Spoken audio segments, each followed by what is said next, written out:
Olá, pessoal. Eu sou a professora Ana Lúcia Damascena. Quem segue aqui o nosso canal do Fluxo Ensino no YouTube, eu vou trabalhar com vocês o direito administrativo nesse canal e estou gravando aqui a aula de continuidade, do conteúdo que a gente tem estudado, que é a organização da administração pública. Esse é o nosso terceiro vídeo sobre o conteúdo. Vou falar um pouco sobre a questão da administração indireta e as características comuns das entidades aí que compõem a estrutura da administração indireta. Bom, coloquei para vocês aqui alguns conceitos, e como a legislação, nosso Decreto-Lei 200, lá no seu artigo 4, inciso 2, vai definir a administração pública indireta, para que a gente possa compreender um pouco mais sobre esse conteúdo, tá? A administração indireta, ela vai ser composta por entidades que possuem personalidade jurídica própria, ao contrário dos órgãos, que não têm personalidade jurídica própria, fazem parte da estrutura do próprio ente que os criou, A administração indireta tem personalidade jurídica própria, tá? É uma pessoa distinta da pessoa que as criou e por isso são responsáveis pela execução das atividades administrativas que lhes são delegadas, tá? E precisam desenvolver elas de forma descentralizada, ok? Então, são titulares aí responsáveis por aquela atividade que lhes foi delegada. No âmbito federal, o conceito que está lá no Decreto-Lei 200 é de que a administração indireta vai ser composta pelas autarquias, fundações públicas e empresas estatais. Mais especificamente, as empresas públicas e sociedades de economia mista. Mas a gente também pode falar na figura dos consórcios públicos, viu? Porque mesmo que eles não estejam listados lá no Decreto-Lei 267, os consórcios públicos formados aí, por um grupo de entes públicos, ele vai funcionar como uma extensão da administração pública direta, portanto, é uma outra pessoa jurídica com personalidade jurídica própria, então também vai poder ser reconhecido como uma entidade da administração indireta. Bom, as pessoas jurídicas que compõem a administração pública indireta, então, elas vão ser autarquias, fundações, empresas públicas e sociedades de economia mista, lá pelo Decreto-Lei 200, mas a gente também vai poder falar sobre as pessoas dos consórcios públicos, tá?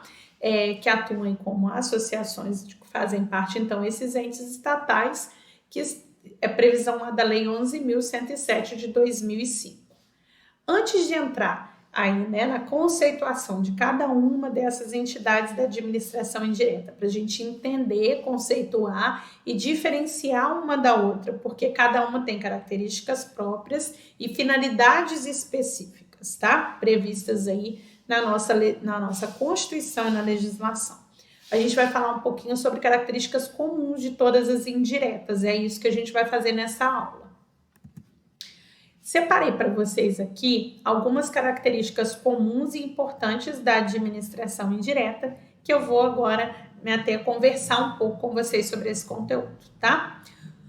Todas as entidades da administração indireta, elas são pessoa jurídica própria, com personalidade jurídica própria, criadas então por lei, com atribuições específicas delegadas pela lei, constituem uma pessoa jurídica distinta do órgão que as criou, portanto, com personalidade jurídica própria. Isso quer dizer que elas têm plena autonomia, que elas têm autonomia técnica, que elas têm autonomia administrativa, elas têm autonomia financeira e, por vezes, até orçamento próprio, tá? O que uma entidade da administração indireta não tem? Uma autonomia política plena, porque eles estão vinculados, as entidades da administração indireta estão vinculados à política pública estabelecida pelo chefe do executivo. Porém, não existe vinculação hierárquica entre administração indireta e administração direta, tá? Existe apenas a questão de orientação política, ok? Mas existe autonomia técnica, autonomia administrativa e operacional, autonomia financeira com relação à administração direta, tá bem? diferentemente dos órgãos. Bom, além de ser uma pessoa jurídica, né, com personalidade jurídica própria, que característica que isso vai trazer?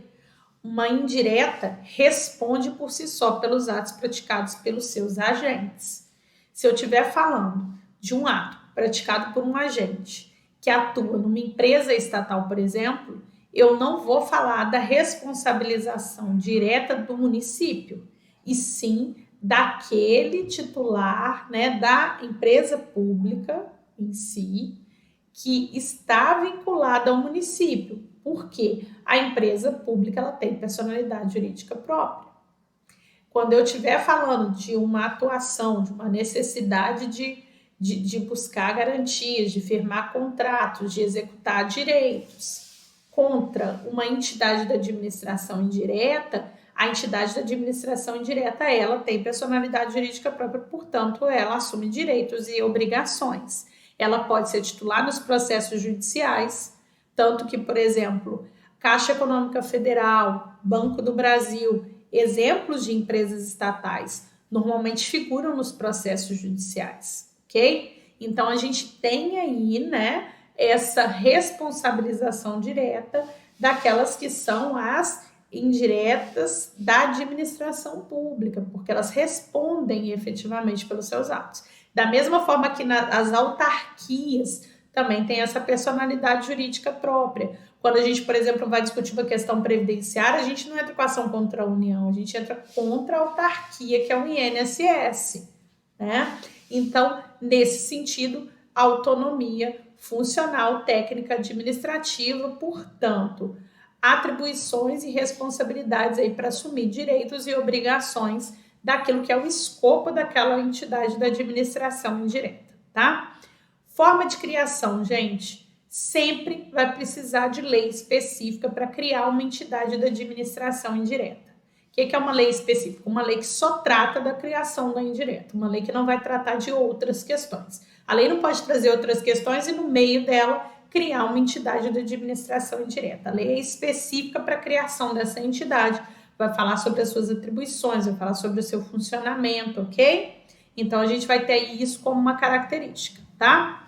Uma outra questão é a questão aí relacionada à necessidade da lei para a criação. A gente vai ter que ficar atento sobre qual a característica dessa pessoa jurídica que nós estamos falando, porque nós temos a distinção. Nós temos entidades da administração indireta, que são de personalidade jurídica de direito público, e entidades da administração indireta de personalidade de direito privado, ou o que, por exemplo, a Maria Silva Zanella de Pietro gosta de chamar de regime híbrido ou misto, porque nenhuma entidade vai ser necessariamente apenas de direito privado, né? Uma entidade de administração pública indireta, ela vai mesclar aí, quando ela tem essas características, normas de direito público e normas de direito privado, ok? Bom, então o que a gente precisa ficar atento aqui quando a gente estiver falando dessa forma de criação? O texto constitucional ele fez uma distinção, tá? Ele apontou que a lei cria a autarquia e a fundação, se ela for de direito público. A lei cria essas entidades, tanto autarquias quanto fundações, que podem ser de direito público ou de direito privado. Se elas forem de direito público, basta a lei para a sua criação, tá certo? Todas as pessoas de direito público, basta a lei para a sua criação. Quem são as pessoas jurídicas de direito privado? Empresas públicas e sociedades de economia mista, porque o artigo 173 da Constituição previu que elas podem, inclusive, exercer atividades que são atividades concorrenciais de mercado. Então, por terem características semelhantes à de empresas privadas, elas precisam submeter alguns regramentos que são gerais, normas trabalhistas, normas tributárias, tá? Normas contratuais, assim como as empresas privadas. Por isso, a gente chama essas pessoas jurídicas, empresas públicas e sociedades de economia mista, de pessoas jurídicas de direito privado, tá certo? Para elas, basta a lei de criação? Não. Tanto a Constituição quanto o Decreto-Lei 200 deixaram claro que para essas pessoas é necessário lei autorizando sua criação. Então, a gente não fala de lei de criação, a gente fala de lei autorizativa. A gente fala que a lei autoriza a criação. E aí é necessário, né, que haja aí o arquivamento dos atos constitutivos dessas pessoas jurídicas de direito privado em órgão próprio. Qual é o órgão próprio? Depende se a gente estiver falando de uma pessoa jurídica que não tenha exploração de atividade econômica, uma empresa estatal, uma sociedade de economia mista que não explora atividade econômica, aí é o cadastro das pessoas jurídicas, aí, né, o cartório que vai cuidar aí da questão aí da constituição das pessoas jurídicas. Se a gente estiver falando da necessidade aí de exploração de uma atividade econômica, esses atos constitutivos vão ter que ser arquivados na junta comercial. Tá? Então, vai ser sempre necessária a lei autorizando e ainda assim o arquivamento dos atos constitutivos em órgão próprio. A lei apenas autoriza de direito privado, tá? Estou repetindo isso aqui porque isso é muito exigido sobre esse conteúdo. A lei cria as pessoas jurídicas de direito público e autoriza a criação das pessoas jurídicas de direito privado. Sendo que no caso das de direito privado, para que elas possam existir no mundo jurídico, ainda é necessário o arquivamento dos seus atos constitutivos em órgão próprio. Quem são as pessoas jurídicas de direito público? Autarquias, indiscutivelmente, tá? Fundações podem ser tanto de direito público quanto de direito privado. Se elas forem de direito público, basta a lei que cria. Se elas forem de direito privado, eu vou precisar da lei autorizando e mais o arquivamento dos atos constitutivos em órgão próprio. Se eu estiver falando de empresas públicas, sociedade de economia mista, pessoas jurídicas de direito privado, a gente vai ter a lei autorizando a criação e a necessidade de arquivamento dos atos constitutivos em órgão próprio para a existência plena dessas entidades. Consórcios podem também ser tanto de direito público quanto de direito privado. A lei que os cria é que vai indicar qual é a tratativa dada aos consórcios, tá? Em sua grande maioria, até para facilitar o regime jurídico, são pessoas jurídicas de direito privado e aí elas vão precisar tanto da lei que autoriza sua criação, tem algumas características específicas porque cada ente que participa do consórcio também tem que ter a lei autorizando a sua inclusão no consórcio, tá? E a questão do arquivamento dos atos constitutivos em órgão próprio. Tudo bem até aí? Então, essa é uma distinção importante, tá? Finalidades. Finalidades das entidades da administração indireta são finalidades específicas, determinadas na lei de criação. Então, toda lei, quando cria uma entidade da administração indireta, vai indicar qual é a sua forma de atuação, quais são as finalidades específicas para qual elas foram criadas. Se por acaso houver uma alteração dessa finalidade específica, se a gente vai falando de pessoas jurídicas de direito privado, não basta a lei, a gente também vai precisar arquivar essa alteração nos órgãos aí, né, específicos lá, naqueles mesmos órgãos que a gente teve arquivamento dos atos constitutivos dessas pessoas jurídicas. Bom, ausência de finalidade lucrativa. Tem que ser fins não lucrativos. Mesmo as pessoas jurídicas de direito privado, as empresas estatais, elas não têm fim lucrativo. E aí vocês podem se perguntar, mas Ana, que objetivo que tem criar uma empresa se a empresa não pode dar lucro? No caso da administração pública, as empresas públicas não são criadas com essa finalidade.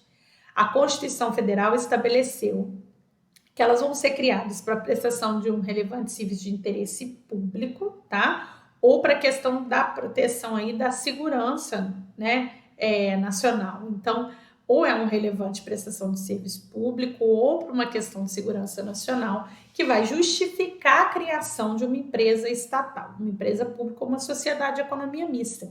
Então, aqui a finalidade delas não é ter lucro. Então uma empresa estatal não pode fechar com superávit? Claro que deve. Empresa pública não precisa fechar em déficit, não deve fechar em déficit. Mas o que se busca aqui não é efetivamente uma lucratividade da atividade. O que se busca aqui é uma finalidade de interesse público. Então, ainda quando uma empresa estatal fecha em superávit, a distribuição dos resultados de uma empresa estatal não são consideradas distribuição de lucro. Elas são consideradas, aí, esses valores vão ser considerados na própria persecução das atividades daquela entidade. Quando a gente vai falando em sociedades de economia mista que tem capital privado também investido, a gente vai falar de uma rentabilidade fixa do capital investido, tá? Então, não é a finalidade de uma empresa estatal, não é finalidade lucrativa. Ela é criada para essa finalidade constitucional estabelecida. Submissão a controle. Olha, as entidades da administração indireta se submetem a controle de legalidade dos seus atos. Por quê?